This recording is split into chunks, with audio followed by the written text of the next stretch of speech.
Juvenile home నుండి పారిపోయిన వాళ్ళల్లో జిల్లాలకు సంబంధించిన కార్తిక్ కూడా ఉన్నారు. ప్రస్తుతం అతని కోసం ఒకవైపు గాలిస్తుండగా కార్తిక్ పేరెంట్స్ ప్రస్తుతం మనతో పాటు ఉన్నారు. అసలు కార్తిక్ ఎందుకు పోయాడమ్మా హోమ్కి? ఏం చేశాడు? గంజాయి తాగిండి సారు. గంజాయి తాగి పందులు లెంబడి తిరిగి సిక్కులేట్లకు అని వాటినారా అదేందో వైట్ నార ఉంటుంది కదా సారు, అది తాగి ఎట్లా పడితే అట్లా చెల్లెని కొట్టుడు, నన్ను కొట్టుడు, ఎట్లా పడితే అట్లా పిల్లని కూడా మంచం మీద కింద ఎత్తేసిండు.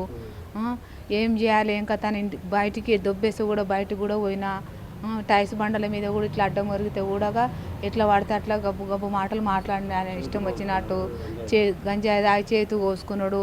మళ్ళీ పైపు పెట్టి ఇట్లా గంజాయి లాగా పీడ్చుకుంటున్నాడు. ఆయన మత్తు ఎక్కడ తెలుస్తలేదు. ఒక పిల్లని కూడా లవ్ చేసిండు. వాళ్ళ అమ్మ నాయన వచ్చి కూడా మా మీద ఇంటి మీదకి వచ్చి కూడా కొట్టగలగా నీకు కొట్టిరు కూడా 11 ఒక సంవత్సరం, ఒక నెల తక్కువ సంవత్సరం అవుతుంది సార్. ఒక సంవత్సరం అవుతుంది. 11 నెలల్లో ఎప్పుడన్నా మీరు మీ కొడుకు దగ్గరికి వెళ్ళి మాట్లాడారా? వెళ్ళాం సారు. పోయినా నెలలో ఒకసారి నెలల మంచిగానే ఉన్నాడు.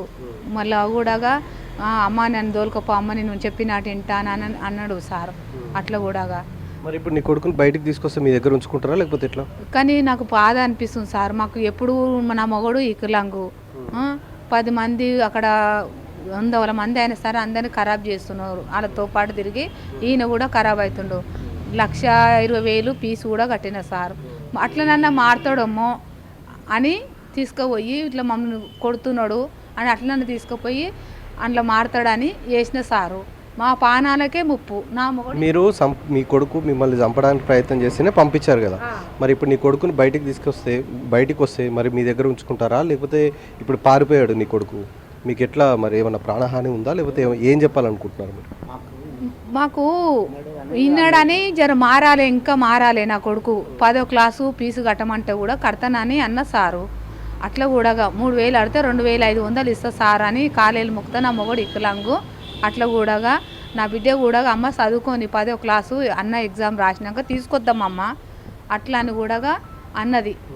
అట్లా కూడా సరే తీసుకొస్తా అమ్మ అన్న 10వ క్లాస్ ఫీజు కట్టి ఇన్ని 1,20,000 కట్టినా బయటకు వెళ్తే మళ్ళీ మాకు ముప్పు ఎంతైనా. అమ్మ ఎప్పుడు వచ్చి ఏం చేస్తాడో మనని నువ్వు నోరు చేసి నువ్వు వండుకుంటావు, పొద్దున్న దాకా పోతావు, అంగన్వాడీ స్కూల్కి పొద్దుగాల పోతావు, మళ్ళీ పొద్దున్నకి వస్తావు, ఏమైనా చేసుకొని మాకు ఎప్పుడు పోయిన కానుంచి కూడా మాకు బాధనే. మొన్న పోయినప్పటి నుంచి 3 రోజులు ఏమవుతుంది సారు. అప్పటి నుంచి మాకు నిద్ర కూడా లేదు సారు. ఇంకేం చేస్తాడో, ఎక్కడికైనా వచ్చి మనం కొడతాడో, ఏమి అంటాడో అని ఇంకా టార్చర్ అయిపోయింది సారు. తిన్న కూడు కూడా పేగి పట్టలేదు సార్. మాకు బాధ అయిపోతుంది.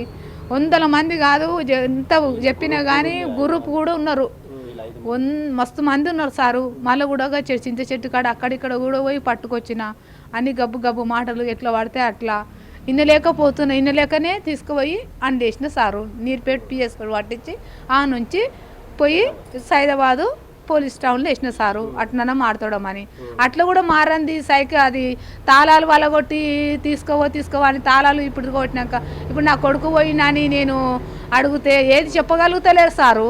సరిత మేడం కూడా అంటుంది, నీ కొడుకు ఒక్కడే పోతు 2 రోజులు పోయి వస్తాడు, నువ్వేం టెన్షన్ పడకు, వస్తాడు అని అంటే అది రాయా గడ్డపార సారు తాళం ఇరగొట్టనికే. మరి గీడ పోయిన చిస్కమరలు ఉంటాయి, ఒకటి కాకుండా ఒకటనే చెప్పాలిగా సార్. మరి మారాలంటే మారిన అంటే